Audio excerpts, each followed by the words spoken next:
All right, so physical proximity or positive trust.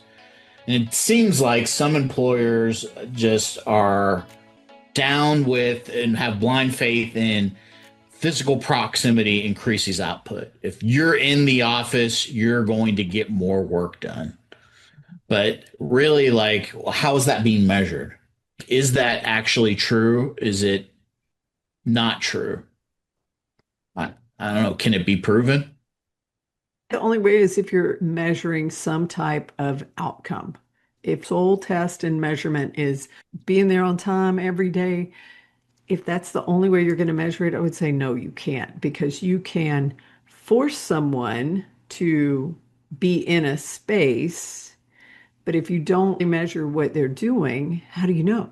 They can sit there and look busy. I think we've all worked with someone who looked very busy, but we know because we're the coworkers, we know exactly how little they were doing. One of the first times that I ran across this, I was working actually in a restaurant. So face to face, this is not remote work. And worked with a guy, and his game would be to basically trick other workers, running his food, turning it, because he would always act like he was doing something. He'll be like, "Oh, I gotta split this ticket for a table of 12. Can somebody run out my tin top for me?" Or, "Oh, can you get me a side of guac?" And he would play that game his whole shift, getting other people to do his work. Was he there? Yes. Was he there on time? Yes. He did ring up his sales and he got his tips. But other than that, his whole game was, could he get somebody else to do his work for him? Once you're onto it, you're like, okay, I'm watching for that. If the Mhm. managers or the people that are in charge don't know what the game is, are they going to be watching for it? Or they're watching for the wrong thing? Have you had that experience where you were like physically present, but you're like, were they really working? Oh, yeah. I was thinking, I thought you were going to ask me somebody else that like tried to get you to do their work for them. Um, yeah, I mean, anytime you're like in I mean, you can kind of trace this all the way back to when you would be in high school or college and doing a group project, right? There'd always be like people that didn't seem to carry their weight and let everybody else take it across the goal line for them, and they're just in on the team. They're just present. But yeah, I mean, definitely.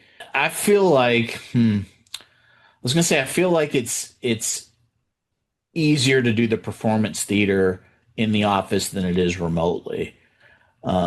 Remotely, like somebody's typically not going to be staring at you the whole time to see what you're doing. I do feel like it lends itself to be more like, well, what do you accomplished? Say, what are you working on? What are the things that you've done? Versus like, you see somebody running around with files and moving around the office, and you're just like, man, they seem to be really involved with something over there. And I mean, and I've definitely had that situation where I've seen people, it's like, what are they doing? Like, what are they involved with over there? They're like really into it, and it Top ends up secret. being nothing. Top secret. I can't tell you. Yeah. CIA work. I do feel like accountability is important. I think sometimes accountability has kind of a bad taste to it. Like people feel like, oh, like you're trying to get me right, or you're trying to like enforce something on me, and it's like, no, I feel like it's good to kind of have like, okay, this is what I need to have done, this is when I need it by, and expect that to be accomplished. I think it helps with the whole outlining expectations more clearly and defining things better. Do you think perhaps it has a bad name because sometimes it gets conflated with micromanaging? Yeah, because sometimes it can, accountability can be done in the wrong way too. And I would definitely put micromanaging in that category.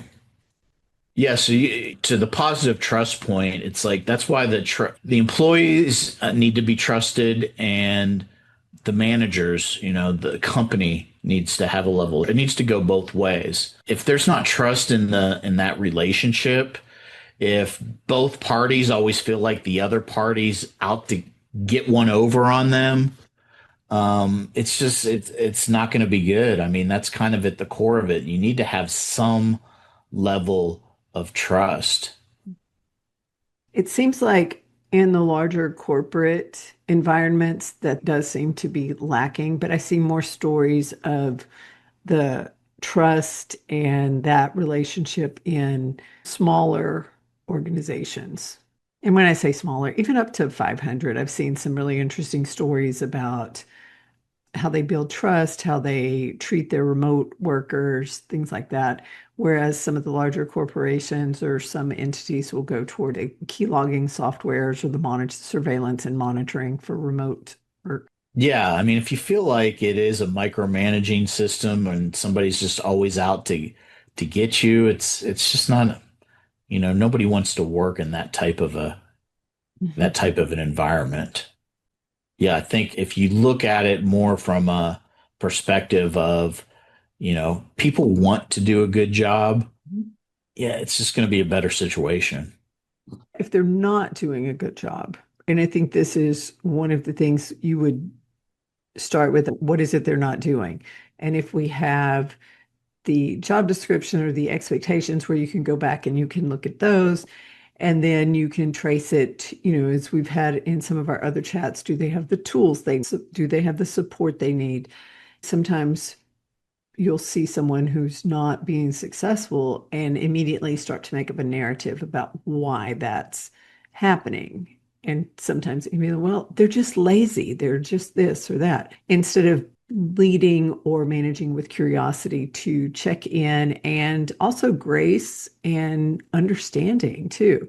Now, with that, you can also have accountability. That's not saying you're a complete squish or softy forever, but to check and see. Because as we've said, sometimes if it's a younger employee, if it's a new employee, maybe they don't know all of the things they need to know to be able to do their job effectively. Yeah, I think that's why the communication piece is important and why building trust is important so they can be honest with you too. Because Mhm. sometimes that's the hard part, right? They're afraid to be honest because they're not going to want to hear this. But it's like, yeah, you have to get down to it. And it's like if you're really meeting with somebody and saying, okay, what is it that you need? Is there a misunderstanding?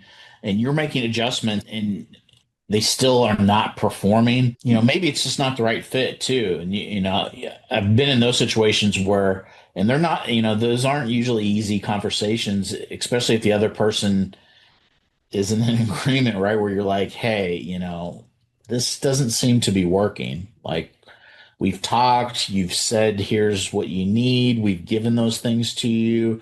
We've readjusted the number of responsibilities and it's still not happening. Like, yeah, it might not be the right fit. So, anything else on this one? I don't think so. I think just wrap that would be to assume good intent. If it's a good fit of the employee with it, then you can go back to your communication tools. And if they have everything they need and then they're still not doing it, then maybe they need to find a different job or you need to find a different employee. There is one other thing I wanted to say, and I feel like you alluded to this a little bit, which is you want to document things as well, because I think sometimes our feelings can get up in something and make us think one thing that's not really happening. Like you might be like, I know I said this to this person, and maybe you did say it to them, right?